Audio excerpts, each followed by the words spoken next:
Hello and welcome to our YouTube channel today. Today we're going to do another set of question and answer sessions where I'm going to answer the burning questions you have about raising smart and intelligent children. Don't forget to subscribe and like this video if you are new here, and you can also watch other videos on our channel to learn more about being an excellent parent. Let's dive in.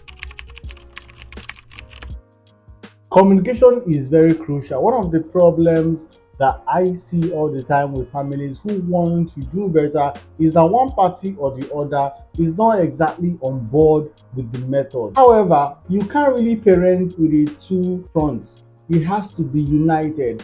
The child needs to see that unity. Your child needs to have that consistency in parenting styles in the way that they are being taught. They need to know that if mommy says no, that daddy is definitely going to say no. So what you have to do is to communicate with your partner, bring forth research facts that support this modern style and the results that it has brought, right? And then get them to be on the same page as you. This is so important for your parenting journey because without it, you will really not get anywhere. Discipline and positive reinforcement are basically two sides of the same coin. While discipline helps to put placement in check to make sure that you want to see the required behaviors that you want in your child, positive reinforcement helps to enforce and encourage those behaviors that you actually do want to see. So think about it as checks and balances.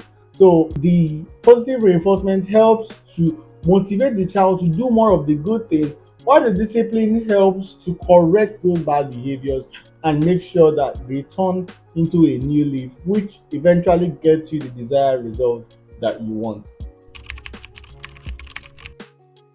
Have a structure. You see, having a structure is everything because as much as behaviors change, everything falls down to structure. Whatever you want to enforce in your family, let there be a structure for it. Always put it in place so that even in your absence, your children are going to absorb the behavior around that culture. I always say this, that it is not about being good or being bad. It is the system in place, it is the structure in place that enforces that behavior.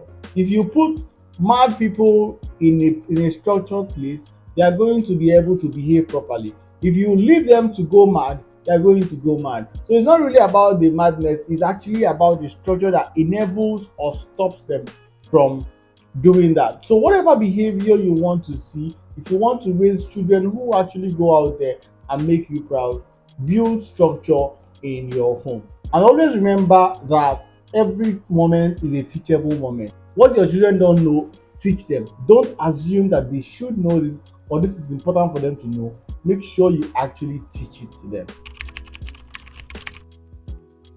There's nothing wrong with African parenting. African parenting typically reinforces respect, culture, and just being well mannered. That's basically what the whole thing about African parenting is about, right? However, it becomes wrong when it is enforced through fear and very stringent tactics, because most times these behaviors are enforced through punishment and lack of an actual emotional connection, which can go on to create a tough relationship between the child and the parent. So the goal is to actually enforce the values that you want, the African values, but you doing it through love, doing it through proper discipline, and through modern parenting strategies that actually work without having to encroach on your child's rights, without having to abuse them, all in the name of correcting and discipline, and actually correcting them through love and proper strategies that work in today's day and age. Try that, it works. Being an intentional parent is super easy in today's day and age. All you need to do, number one, is to actually be present. And when I mean present, it doesn't mean just making sure that you are around your kids. It actually means paying attention to them.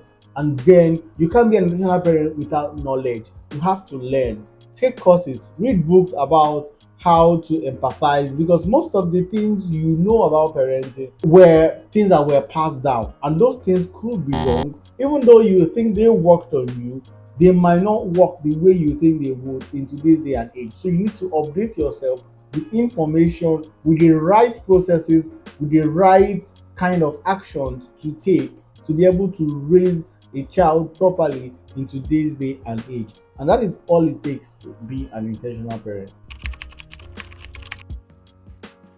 We usually ascribe children who have strong personalities as being stubborn. The problem is that with a lot of parents, they want to subdue their personality to show them that they are the boss. I think that this is a wrong approach. What you should be doing is understand that there are children who have those kind of strong personalities and those who are just submissive. And if you have a child who has a strong personality, who might come off as stubborn and who always expects you to give them an explanation as to why you want to do some certain things that concern them, then you might want to acknowledge that and go ahead and bring up that explanation. So, as much as possible, try to explain why it's paramount for them to do that thing and how it actually ends up becoming something that is good for them. Children normally, especially children with strong personalities, don't like people bossing over them. So when you explain that in that way, the motivation to do that thing which you said is going to come from the inside. You can also enforce this by having a little choices, make them feel like they are the ones that are choosing what they want for themselves. But unknown to them, these choices were actually selected by you, but they are the ones that pick the best one possible. So that way you can manage their ego, manage their big personality without having to shut them down or shrink them, and they themselves go ahead to do what you want without fighting or putting up a stubborn front. If you are a permissive parent right now and you want to move from that to being more authoritative, then it's just all about changing your actions, right? It's about changing your actions, and the best way to transition into that is to transition slowly by first of all actually acknowledging to yourself and to your kids that this is what you have been doing, that this is a mistake that you've been making, but going forward, that these are the social structures that are going to be put in place. That way, the change is not going to be sudden to anybody, and it's also going to help your children to know that, oh, that this is what is happening right now. So therefore, they have to play along and follow those lines. So it's really about setting structure. The difference between a permissive and an authoritative parent is that the authoritative parent puts structures in place to make sure that the kids do what is best for them without the parent having to use force or use other backhanded tactics to get them to do what they want instead of the child, right? So the transition is just about acknowledging it and then setting the structure that allows you to blossom as an authoritative parent. So thank you for joining me for another insightful session. If you love this, make sure you click on the subscribe button and also share this video with every other parent who you know is going to love this. As I always say, parenting is not a destination, it is a journey. So every day it's about learning, it's about getting better. And I hope you are doing that on this channel. So stay intentional, and I will see you in the next one.